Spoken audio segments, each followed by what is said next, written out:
Hello. Today's lesson is on the articles a and an. I'm Lisa. I'm a teacher. I'm not an artist.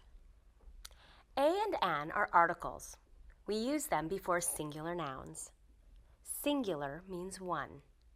For example, a teacher or one teacher. An artist or one artist.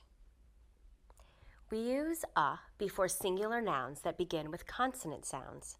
For example, a teacher, a student, a pilot, a doctor. Consonant sounds include b, d, f, g, and so on. We use an before singular nouns that begin with vowel sounds. For example, an artist, an actor, an athlete, an engineer. Vowel sounds include a, e, o, and u. Be careful. Some nouns begin with consonants, but they make vowel sounds.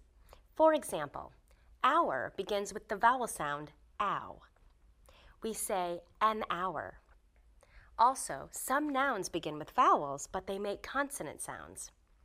For example, university begins with the letter U, but it makes the consonant sound y. We say a university. So we'd say, for example, she's an English teacher in a university.